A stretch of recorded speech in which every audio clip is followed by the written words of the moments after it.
વર્ણિવેશરમણીય દર્શનમ મંદહાસરુચિરાનનાંબુજમ પૂજિતમ સુરુ નરોત્તમૈર્મુદા ધર્મનંદનમહં વિચિંતયે. અસતોમાં ષડ્ગમય તમસોમાં જ્યોતિર્ગમય મૃત્યુર્મા અમૃતમ ગમય. ઓમ શાંતિ શાંતિ શાંતિ. અસ્મદ્ગુરુ સમારંભામ નાથયામૂન મધ્યમામ લક્ષ્મી વલ્લભ પર્યંતામ વંદે ગુરુ પરંપરા. આજની જ્ઞાન સભાની અંદર પધારનારા બધા જ ભગવદ્ ભક્તોને વેદાંતાચાર્ય પુરાણ ઇતિહાસાચાર્ય એમએ ફિલોસોફી શાસ્ત્રી રાકેશભાઈના હેતપૂર્વક જય સ્વામી. ભક્તો, આજની આ જ્ઞાન સભાની અંદર આપણે બધા ભગવાનના ભક્ત પર તંત્ર મંત્રની જાળ ચાલતી નથી આ વિષય પર થોડી વાત શ્રવણ કરશું. તો બધા જ શ્રોતાગણો અને એમાં પણ જે લોકો મંત્ર તંત્ર નાટક ચેતક ઇત્યાદિકની અંદર આસ્થા ધરાવે છે એ લોકો તો આ પ્રવચન એકાગ્ર મને કરીને શ્રવણ કરે અને એને આત્મસાત કરી લે. આ વિષય આપણે 2-3 દ્રષ્ટાંતોથી અવલોકન કરશું, જેથી આ વિષય આપણે યથાર્થપણે સમજાય. વાત એવી હતી કે પંડિત કમલાકાર ભટ્ટ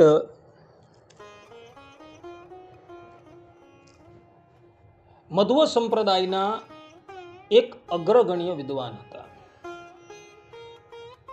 વિદ્વાન હોવાની સાથે એમનું આચરણ હતું. કોઈ પણ વાદી આવે તો એની સાથે શાસ્ત્રાર્થ પણ કરે, એની શંકાનું સમાધાન પણ કરે અને એને લઈને એ વિદ્વાનોની અંદર ઘણા આદર પામેલા હતા. મધ્વ સંપ્રદાયમાં શ્રીમદ ભાગવત પર એક ટીકા લખાઈ છે,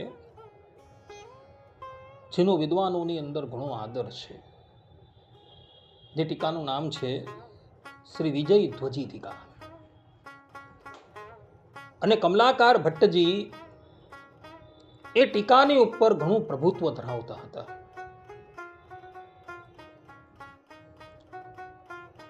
શ્રીમદ ભાગવતની જ્યારે કથા કરવા માટે બેસે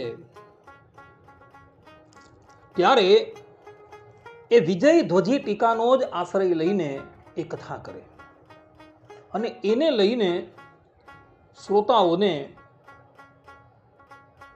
ઘણો રસ પડે. હૃદય સાધુ સ્વભાવનું હતું, એટલે અતિશય વિનમ્ર અને બીજાઓને માન આપનારા હતા. એક સમયની વાત હતી, કમલાકાર ભટ્ટજી એકાંતમાં બેસીને ભગવાનની લીલાઓનું ચિંતન કરતા હતા. એવા સમયમાં એક શાક્ત સંપ્રદાયનો શાક્ત એઓની પાસે આવ્યો અને એમને શાસ્ત્રાર્થને અર્થે પડકાર કર્યો. હવે કમલાકાર ભટ્ટજી ભગવાનના ભક્ત હતા અને ભગવાનના ભક્તો હોય ને એ શાસ્ત્રાર્થમાં માનતા નથી.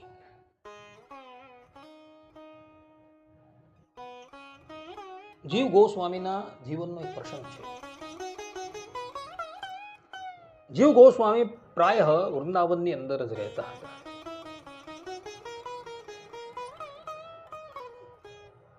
એક દિવસ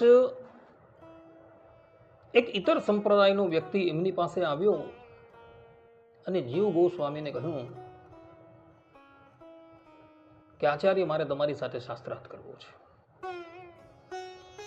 જીવ ગોસ્વામી એક કલમ લીધી, એક કાગળ લીધો અને લખી આપ્યું કે હું શાસ્ત્રાર્થમાં હારી ગયો છે, લે લઈ જા.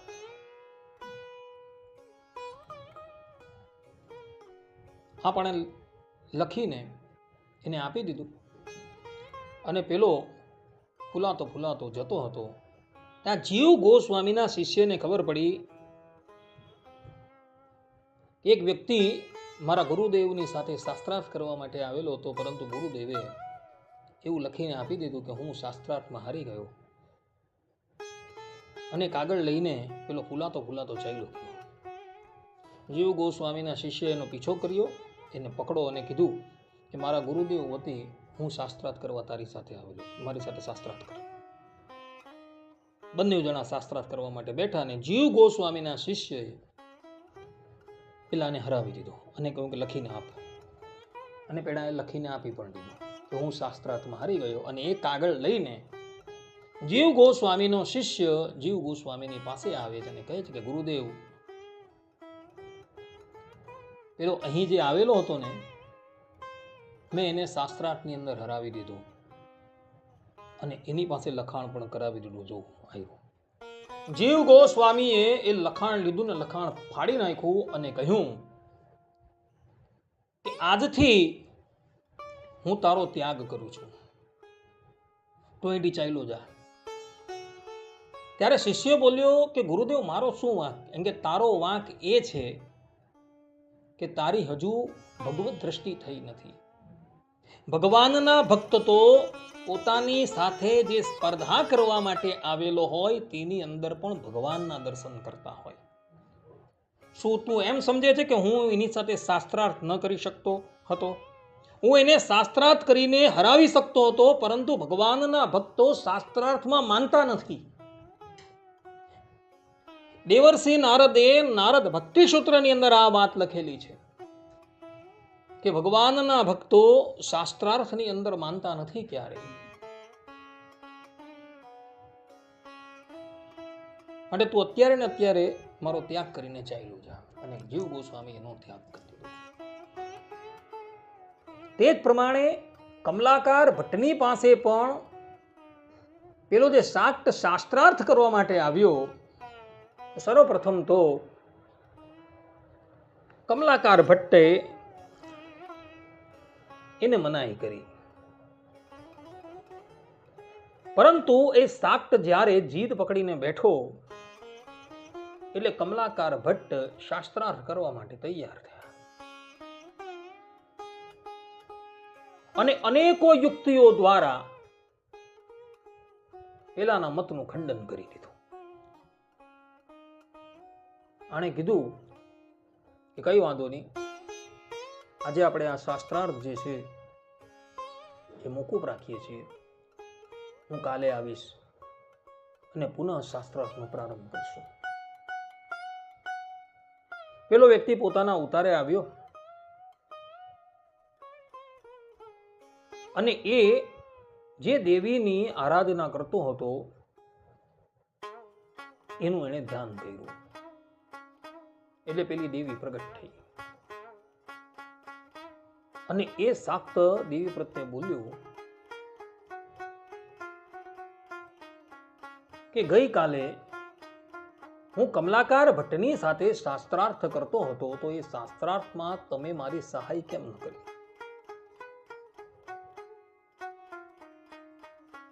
આ પ્રમાણે જ્યારે પેલા શાક્તે કહ્યું એટલે પેલા દેવીએ બોલ્યા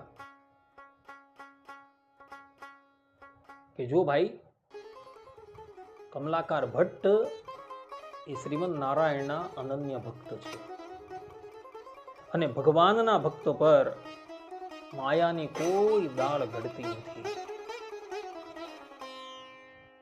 ભગવાનના ભક્તની આગળ મારી કોઈ વિસાદ રહેતી નથી. એવો તો મારા પણ સ્વામી છે. આ પ્રમાણે જ્યારે દેવીએ કહ્યું એટલે પેલા શાક્તની આંખ ખુલી ગઈ અને બીજે દિવસે એ કમલાકાર ભટ્ટની પાસે આવે છે અને એના ચરણમાં પડી જાય અને કહે છે, મારા અપરાધને ક્ષમા કરો, આજથી તમે મારા ગુરુ અને હું તમારો શિષ્ય.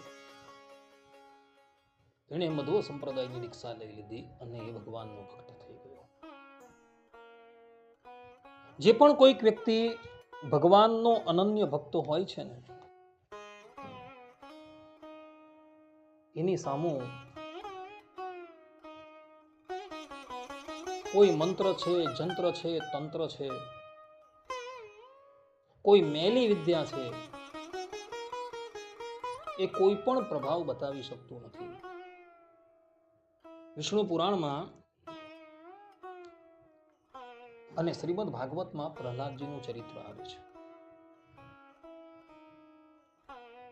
પ્રહલાદજીએ પોતાના પિતા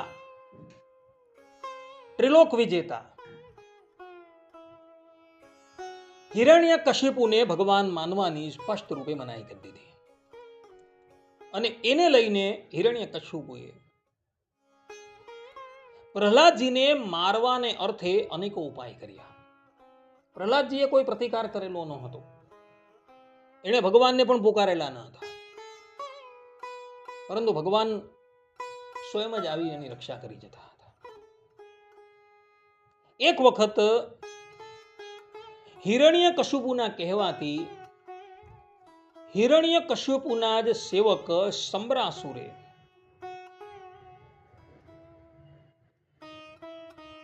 માયાનો પ્રયોગ કર્યો, પરંતુ પ્રહલાદજીની રક્ષા કરવાને અર્થે સુદર્શન ચક્ર ઉપસ્થિત હતું અને એણે શંબરાસુરની બધી માયાનો ધ્વંસ કરી દીધો. બીજી વખત શુક્રાચાર્યજીના શિષ્ય શંડામર્કે પ્રહલાદજીને મારવાને અર્થે કૃત્યા ઉત્પન્ન કરી અને એ કૃત્યા પ્રહલાદજીને મારવા માટે જ્યાં એની પાસે જાય છે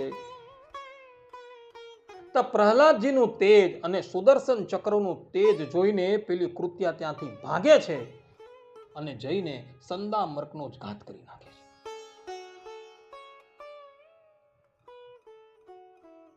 ભગવાનના ભક્તની ઉપર તાંત્રિક પ્રયોગ થયો તો એ પણ અસફળ નીવડ્યો. એનું કારણ કે ભગવાનનો કોઈ પણ ભક્ત હોય એની રક્ષા કરવાને અર્થે સુદર્શન ચક્ર અખંડ એ ભક્તની પછાડી રહ્યું હોય છે. આ વાત ભવિષ્ય પુરાણમાં તથા નારદ પુરાણની અંદર લખેલી છે. એવું નથી કે કેવલ અંબરીશ રાજાની પછાડી જ સુદર્શન ચક્ર એની રક્ષા કરવાને અર્થે રહેતું હતું, પરંતુ જે પણ કોઈક શ્રીમદ નારાયણના ભક્ત છે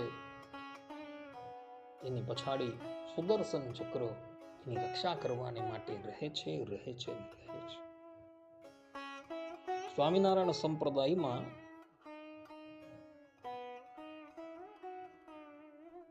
એક અદ્વૈતાનંદ નામના સાધુ હતા, જે પૂર્વાશ્રમની અંદર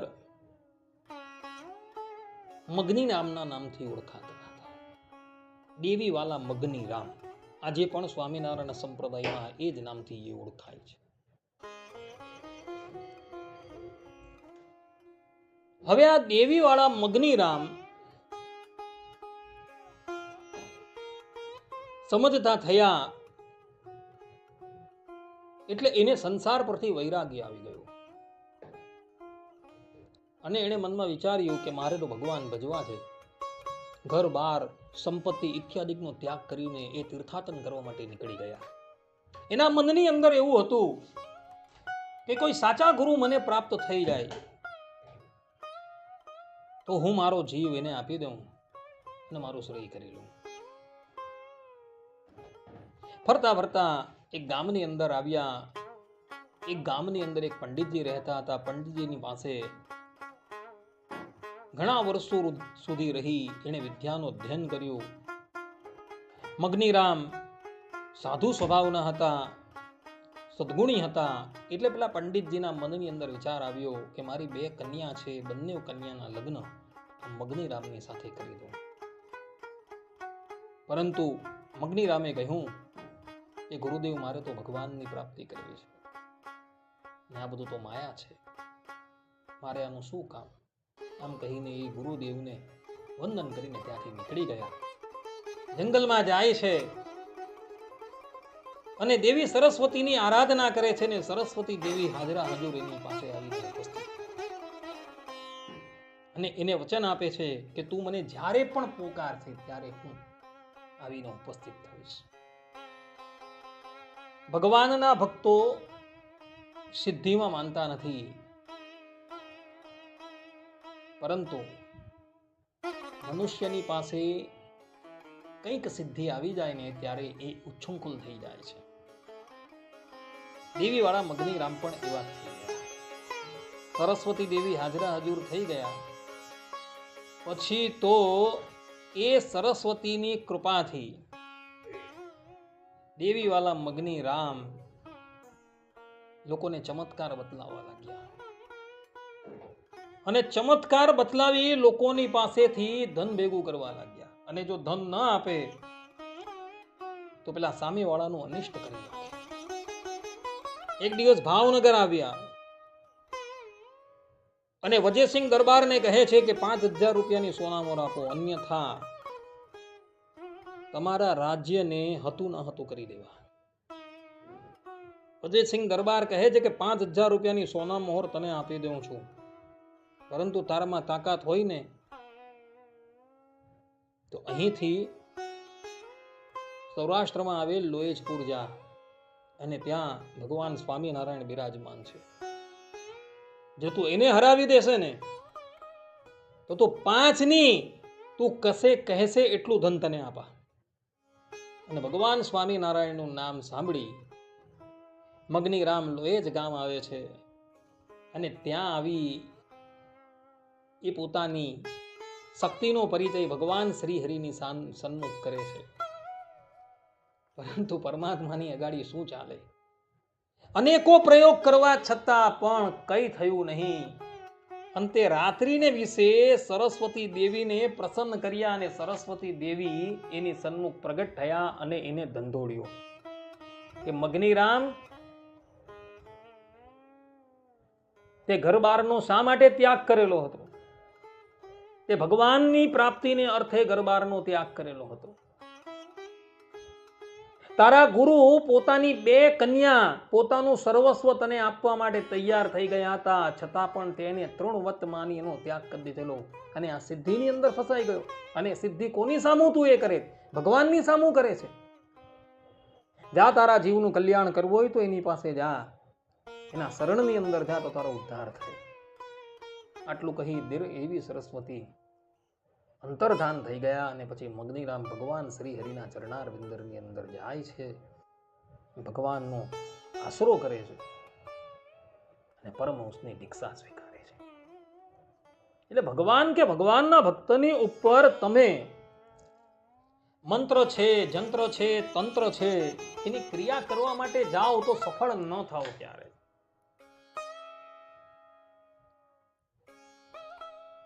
હવે ભૂત છે, પ્રેત છે, પિશાચ છે, આવા મલિન તત્વો તો ભગવાનના ભક્તોને જોઈને દૂરથી પલાયન થઈ જાય છે. આ સંબંધની અંદર શાંકર સંપ્રદાયના એક મહાન આચાર્ય અને શંકરાચાર્યજીની ગાદીની ઉપર વિરાજમાન મધુસૂદન સરસ્વતીના જીવનનો એક પ્રસંગ અવલોકન કરવા યોગ્ય છે.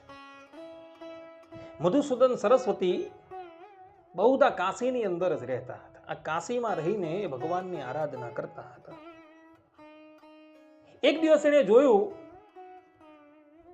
કે એક તાંત્રિક મોટા મોટા ચમત્કાર બતાવી લોકોને પોતાની તરફ આકર્ષિત કરે છે.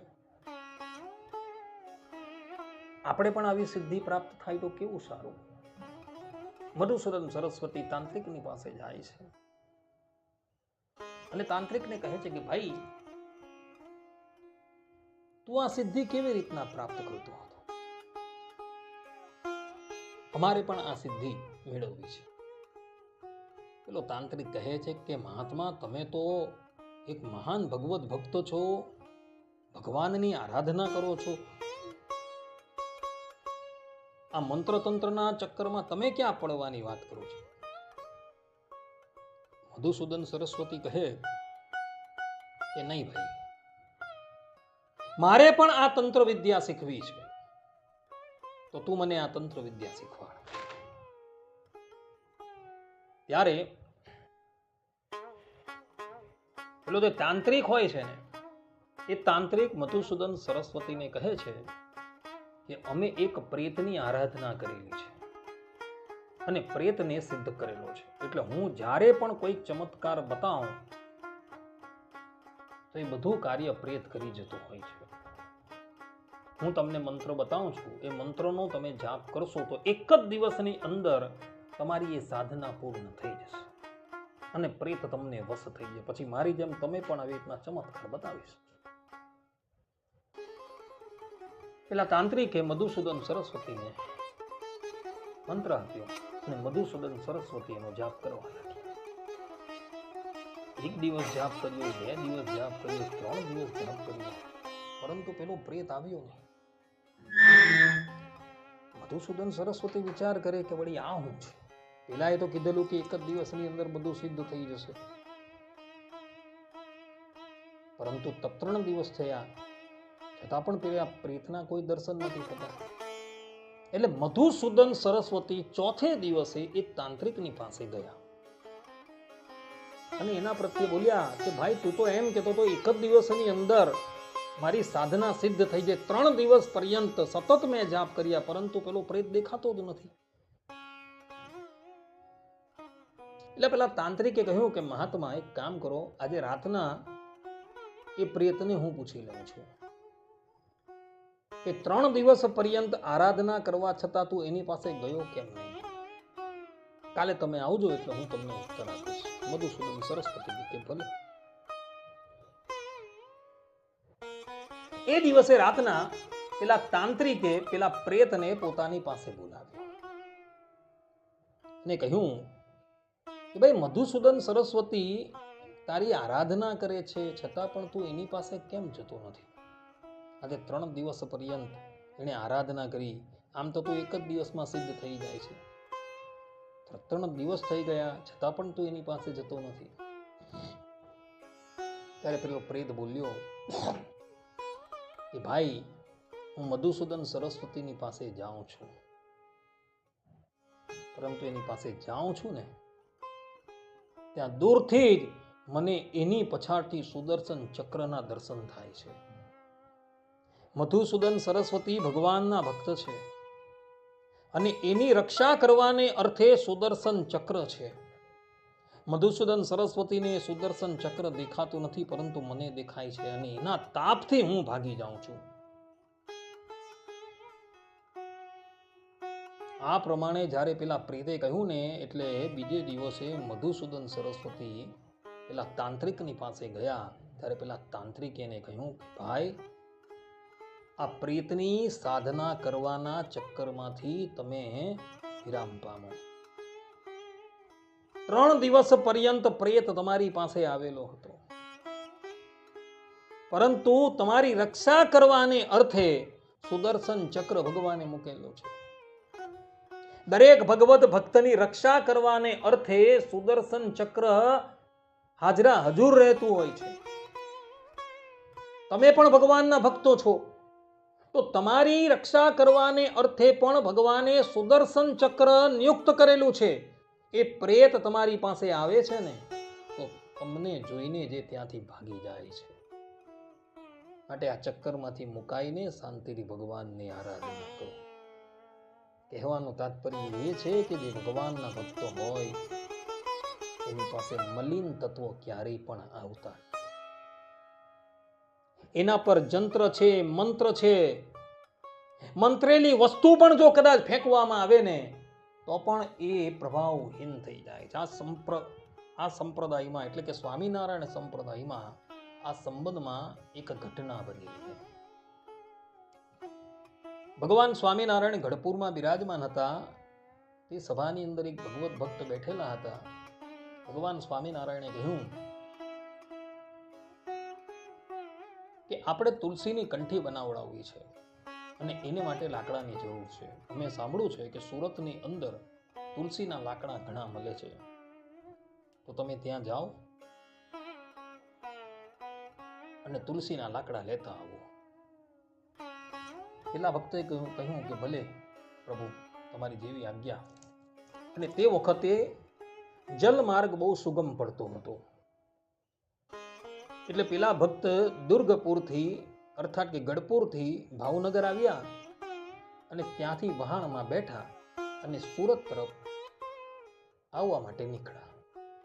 હવે એ જે વહાણની અંદર બેઠેલા હતા ને, બરાબર એની સામું એક મેલી વિદ્યાનો ઉપાસક બેઠેલો. આ ભગવદ ભક્ત નિશ્ચિંત રૂપે સ્વામિનારાયણ સ્વામિનારાયણ સ્વામિનારાયણ મંત્રનો જાપ કરતા રહે. અને પેલો જે હતો ને એ સ્વામિનારાયણનો દ્વેષી હતો, જેમ અત્યારે ઘણા લોકો છે. પહેલા તો એણે કીધું કે ભાઈ તું આ નામ ઉચ્ચારણ કરવાનું બંધ કરી દે, પણ પેલા ભાઈ કઈ માન્યું નહીં. એટલે આણે શું કર્યું, પોતાની પાસે જે અડદના દાણા હતા ને એને મંત્રા અને પેલા પર નાખ્યા, પરંતુ પેલાને કોઈ અસર નહીં. સ્વામિનારાયણ સ્વામિનારાયણ સ્વામિનારાયણ ચાલ્યા. એક વખત, બે વખત, ત્રણ, પોતાની પાસે કોથળી ભરીને અડદના દાણા હતા એ બધા દાણા મંત્રીને પેલા પર નાખ્યા, પરંતુ પેલાને કઈ થયું જ નહીં. સુરત આવવાની તૈયારી થઈ એટલે આજુબાજુ દાણાનો ઢગલો હતો, બધા વીણી લીધા. એને દાણા વીણી લીધા, એની પોટલી બાંધી દીધી. પેલો તાંત્રિક વિચાર કરેલા કે આણે આ દાણાની પોટલી કેમ બાંધી લીધી, હવે એનું શું કરવાનું, લાવ જોઉં જરા આ એનું શું કરે છે. પેલા ભાઈ સુરત આવ્યું એટલે ઉતરા અને ધર્મશાળામાં ગયા, ત્યાં ઉતારો કર્યો, નાય ધોઈ સેવા પૂજા કરી. પોતાની પાસે એક વાસણ હતું, વાસણની અંદર પેલા અડદ પીલાયડા, એમાં મસાલો થોડો નાખ્યો, અગ્નિ પર મૂક્યા. એના મનની અંદર એમ કે ભાઈ ચાલો સુરત જવાના છે, ત્યાં ભોજનનો પણ પ્રબંધ આ તાંત્રિકે કરી આપ્યો મને. તો શાંતિથી એ અડદ પકવી ચૂક્યો અને પછી એનો ભોગ ઠાકોરજીને લગાવ્યો. અને પછી પેલા એ અડદ જે છે પ્રેમથી ગ્રહણ કરવા લાગ્યો. પેલો તાંત્રિક એની પછાડી આવેલો હતો, એ વિચાર કરવા લાગ્યો કે આ વળી હું મંત્રેલા દાણા પણ આ ખાઈ જાય છે, આ છે કોણ? એ તો એની પાસે આવ્યો અને એના પ્રત્યે બોલ્યો કે મહાત્મા તમે કોણ છો? તમને ખબર તમે આ ભક્ષણ કરો છો તે શું છે? કે જે હોય તે મારે શું કામ છે એનું? ત્યારે પેલો તાંત્રિક બોલ્યો કે ભાઈ મારી પાસે એવી વિદ્યાઓ છે કે એક વખત હું મંત્રેલા અડદ કોઈની ઉપર નાખું ને તો એ વ્યક્તિ ત્યાં ને ત્યાં ઢગલો થઈને પડી જાય, પરંતુ તમારી ઉપર અનેકો વખત આ મંત્રોના પ્રયોગ કર્યા છતાં પણ તમને કંઈ થતું નથી. તમે કઈ વિદ્યા જાણો છો? એ વિદ્યા જાણતા હોય તો મને બતાવો. ત્યારે પેલા ભગત બોલ્યા કે ભાઈ હું કોઈ વિદ્યા જાણતો નથી, હું તો ભગવાન સ્વામિનારાયણનો આશ્રિત છું અને એમની કૃપાથી, એમના નામના જાપથી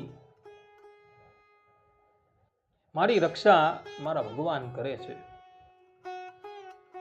તે જેટલા પણ મંત્રેલા દાણા મારા પર નાખ્યા એ ભગવાન સ્વામિનારાયણની કૃપાથી બધા જ નિષ્ફળ થઈ ગયા. મારા મનની અંદર એમ કે ભાઈ તું મને અડદના દાણા આપતો હશે. એ બધા અડદના દાણા મેં ભેગા કરી દીધા અને હું સુરત આવ્યો. અહીં આવ્યો તો મારે ભોજનની સમસ્યા હતી. મેં બધા દાણા જે છે એ વીણી લીધેલા, એને ધોઈ નાખ્યા, એમાં મસાલો ને બધું નાખી દીધું અને એને અગ્નિ પર મૂકી દીધા. એની સામગ્રી તૈયાર થઈ, ભગવાનને ભોગ લગાવ્યો અને શાંતિથી મેં ગ્રહણ કરી લીધા. પેલો ભાઈ કહે કે તારા ગુરુની પાસે મને લઈ જા ભાઈ, મારે પણ તારા સંપ્રદાયની અંદર જોડાવું છે. 2 દિવસ ત્યાં રોકાયા અને ત્રીજે દિવસે બંને જણા વહાણની અંદર બેઠા અને ગઢપુર આવી. અને ગઢપુરમાં આવીને એણે ભગવાન સ્વામિનારાયણે કહ્યું કે આ એક છે મુમુક્ષુ, એને સ્વીકાર કરો. ભગવાન સ્વામિનારાયણ એને વર્તમાન ધરાવી દીધા અને પોતાનો આશ્રિત કરી દીધો. કહેવાનું તાત્પર્ય ભક્તો એટલું જ છે, ભગવાનના જે ભક્ત છે એના પર આ મલિન તત્વનો કોઈ પણ પ્રયોગ ચાલતો નથી. અને કદાચ આવા વ્યક્તિઓ હોય, અર્થાત કે જે ભગવાનનો ભક્ત હોય અને છતાં પણ મંત્ર છે, તંત્ર છે, જંત્ર છે, મેલી વિદ્યા છે, એની અંદર પ્રતીતિ રાખતો હોય તો કેવો છે? તો ભગવાન સ્વામિનારાયણ ગધડા મધ્યના 38મા વચનામૃતમાં કહે છે કે સંસારી જીવ છે તેને તો કોઈક ધન દેનારો મળે કે દીકરો દેનારો મળે તો ત્યાં તરત પ્રતીતિ આવે, અને ભગવાનના ભક્ત હોય તેને તો જંત્ર મંત્ર નાટક ચેટકમાં ક્યાંય પ્રતીતિ આવે જ નહીં. અને જે હરિભક્ત હોય ને જંત્ર મંત્રમાં પ્રતીતિ કરે તે સત્સંગી હોય તે પણ અડધો વિમુખ જાણવો, અને જે સાચા ભગવાનના ભક્તો હોય તે ઘણા હોય.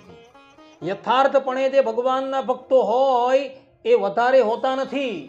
મનુષ્યાણામ સહસ્રેષુ કિંચિત યતતિ સિદ્ધયે. શ્રીમદ ભગવદ્ ગીતાની અંદર ભગવાન કહે છે કે હજારો હજાર મનુષ્યની અંદર કોઈક જ વ્યક્તિ મારી પ્રાપ્તિ કરી શકે છે, બધા નથી કરી શકતા. એટલે જેને જંત્ર છે, મંત્ર છે, તંત્ર છે, નાટક છે, ચેટક છે ઇત્યાદિકની અંદર પ્રતીતિ આવી અને એની અંદર અર્થાત કે પોતાના આરાધ્યને એક બાજુ મૂકી દેવીવાલા મગ્નિરામની જેમ એ સિદ્ધિઓની અંદર આસક્ત થઈ જાય તો ભગવાન સ્વામિનારાયણ કહે છે કે એ સત્સંગી હોવા છતાં પણ અડધો વિમુખ છે. માટે એવા જે મંત્ર છે, જંત્ર છે, તંત્ર છે એવાની અંદર ક્યારેય પણ પ્રતીતિ કરવી નહીં, અન્યથા ભગવાનના માર્ગ ઉપરથી ચ્યુત થવાનો વખત આવી જાય છે.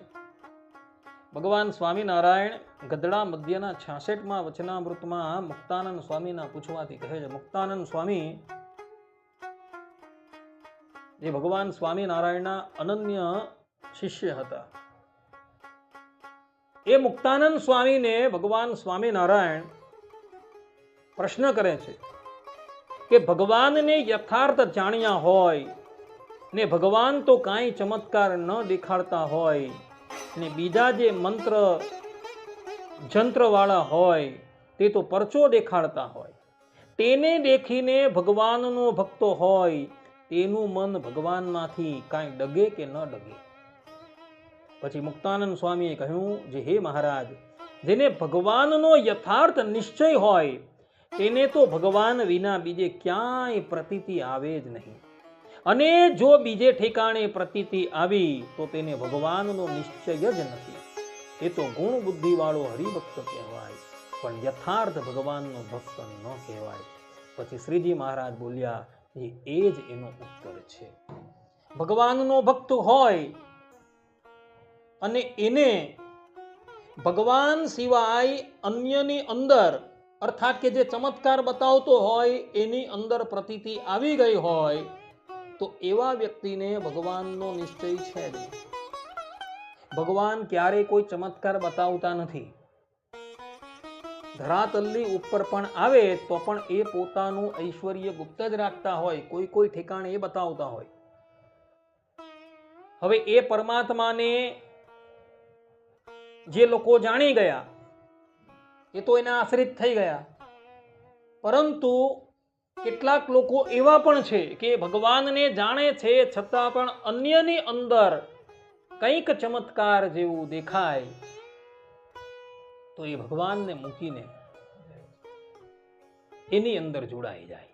તો એવા જે છે એ ભગવાનના ભક્ત નથી, અને એવાઓને ભગવાનનો નિશ્ચય છે જ નહીં. એ લોકો કેવલ ગુણ બુદ્ધિ વાળા છે. તો ભક્તો જીવનમાં ક્યારેય પણ ભગવાનને મૂકીને અન્યનો આશ્રય કરતા નહીં. ભલે ભગવાન કઈ ચમત્કાર બતાવતા નથી, કઈ વાંધો નહીં, અને બીજા મોટી મોટી સિદ્ધિઓ બતાવતા હોય તો પણ એના ચક્કરની અંદર પડતા નહીં. અન્યથા એ સિદ્ધિઓના ચક્કરની અંદર જો તમે પડી જશો ને તો મૂળગેથી સમાપ્ત થઈ જશો. ભગવાનના ભક્ત એને કોઈ વ્યક્તિ કાંઈ કરી શકતું નથી. જે અનંતકોટી બ્રહ્માંડના અધિપતિ છે, જેની પ્રકૃતિના વિલાસથી કાળ પણ થરથર ધ્રુજી જાય છે, તો સામાન્ય મંત્ર છે, જંત્ર છે, તંત્ર છે ઇત્યાદિને જાણનારા એ ભગવાનના ભક્તોનું શું કરી શકવાના? મધુસૂદન સરસ્વતીની પાસે પેલો પ્રેત આવવા તૈયાર થયો, પરંતુ મધુસૂદન સરસ્વતીની પછાડી જોયું તો સુદર્શન ચક્ર હતું, તો એ પ્રેત ત્યાંથી ભાગી ગયું હતું. માટે દ્રઢ કરીને ભગવાનના ચરણાર વિંદરનો આશ્રય રાખ. ભગવાનનો આશ્રય ક્યારેય છોડતા નહીં. ભગવાનની મરજી વગર ક્યારેય પણ તરુણું પણ આમથી તેમ ફરકી શકતું નથી. ભગવાન સ્વામિનારાયણ કહે છે, મારી મરજી વિના રે કોઈથી તરુણું ન તોડાય, એમ મને જાણજો રે મારા આશ્રિત સૌ નર નારી. ભગવાનના ભક્ત થયા છો તો આ મંત્ર છે, જંત્ર છે, તંત્ર છે ઇત્યાદિકની અંદર ક્યારેય પણ પ્રતીતિ લાવતા નહીં. એ સિદ્ધાંત વાત